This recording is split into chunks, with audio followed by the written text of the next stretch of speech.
Allô,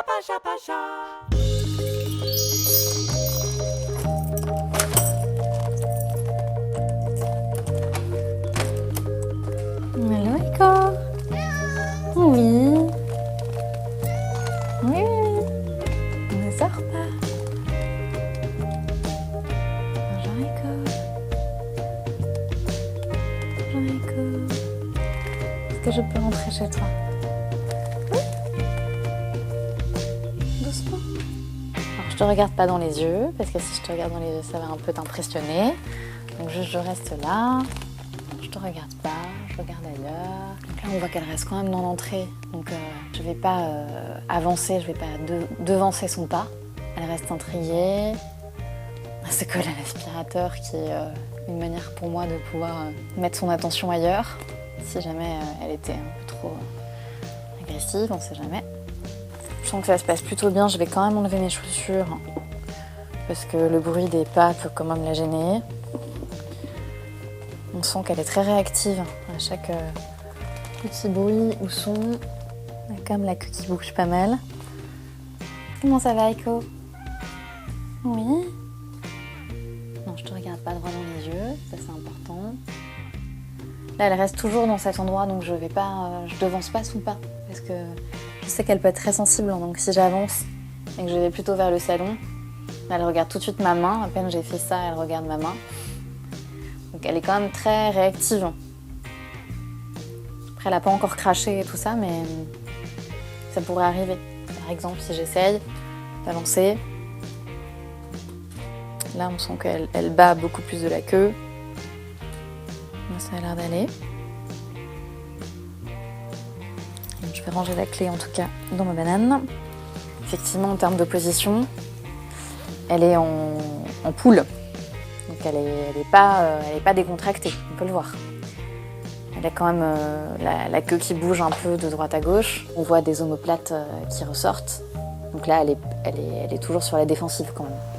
Je vais voir si elle serait réactive un petit peu pour essayer de jouer. Dans le kit de Chapachette, il y a des Scooby-Doo. Ça va m'intéresser.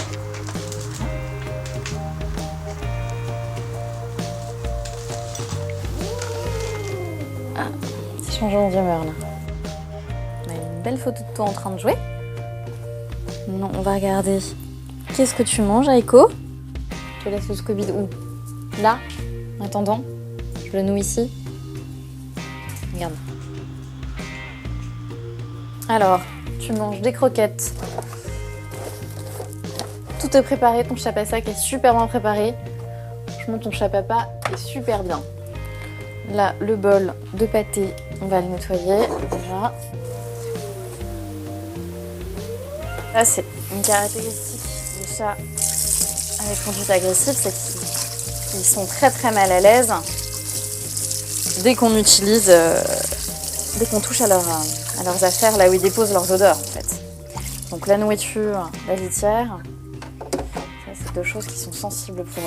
Donc là, elle renifle en fait le paquet de croquettes parce que je l'ai touché avec mes mains. Donc c'est plein d'odeurs en fait qu'elle connaît pas. Et les chats qui ont des conduites agressives sont des chats qui sont très sensibles à plein de choses, aux odeurs, aux sons. Donc là, tous les endroits où ma main a touché ce paquet, elle l'inspecte. Parce qu'il faut qu'elle puisse sentir.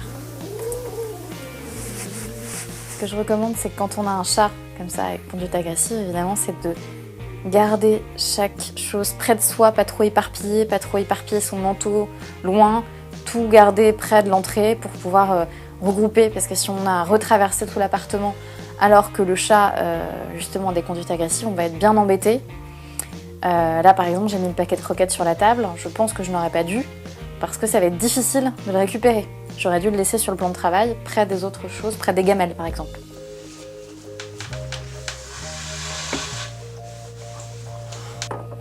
Donc faut pas se laisser trop impressionner. Si un chat juste crache, mais n'est pas en train de venir vous agresser, on le laisse cracher quoi.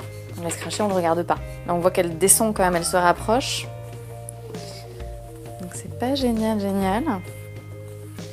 On va voir ce que ça va donner quand je vais poser la gamelle.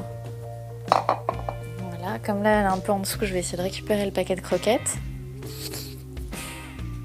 Je vais bien regarder ailleurs.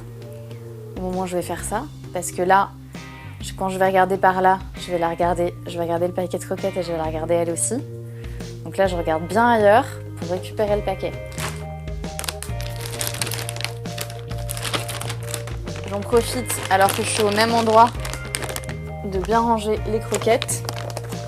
Parce que si j'ai à faire plusieurs pas ou à revenir sur mes pas, ça peut vraiment l'agacer. Donc pareil, tant que je suis près du chiffon, je vais le ranger. Comme ça, j'ai fini tout ce qui est cuisine. Et je peux aller par là. Bon, là, on sent qu'elle est très, très dessus. Là.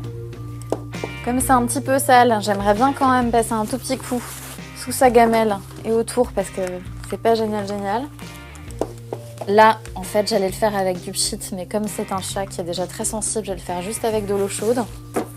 Sinon, les odeurs, en plus, comme un pchit vitre, n'importe quel pchit aromatisé à quelque chose, a une odeur déjà pour nous assez forte, donc pour les chats, c'est encore plus. Ça peut vraiment être pris comme une négation de territoire pour un chat.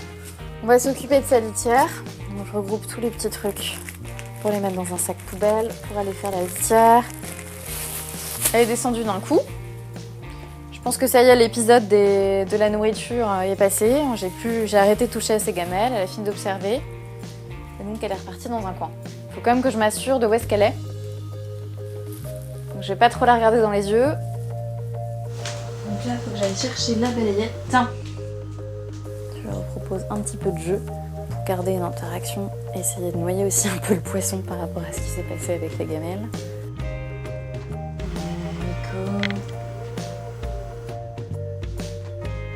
Compte rendu de Aiko. Oui, c'est toi. La litière, filtrée comme d'habitude, je ne l'ai pas changée entièrement. Le traitement médical. La clé, j'en fais quoi à la fin? Bah là, je vais la laisser dans la boîte aux lettres. C'est ce que m'a demandé le client. Et je vais rédiger un petit message. Donc, bonjour Benjamin, Julie et Joachim. Opération Aiko bien menée cet après-midi. À mon arrivée, Aiko était juste derrière la porte, conforme à ses habitudes, souhaitant garder son territoire.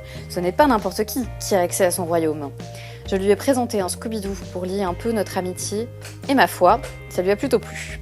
La belle a su défendre les lieux dès lors que je me suis approchée de ses gamelles. Bas les pattes, semblait-elle dire. Mais rien de bien méchant. On s'est vite comprise et j'ai su respecter son mode de fonctionnement en délicatesse.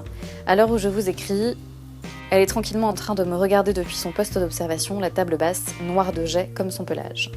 Achat bientôt, chaleureusement Céline. Je vais donc rajouter des photos immédiatement. Je vais rajouter la photo où elle crache.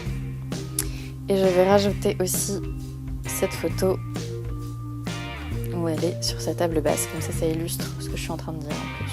Et ensuite, bah c'est bon. Et là, j'ai plus qu'à envoyer ici. Bam, bam, bam, 100%. Les 2 trucs verts vont arriver. Et c'est bon. Donc je sors un chat blabla. Je sors aussi un sticker et une enveloppe parce qu'ils m'ont demandé de laisser les clés dans la boîte aux lettres. Voilà, donc je mettrai les clés là-dedans. Et le petit mot donc.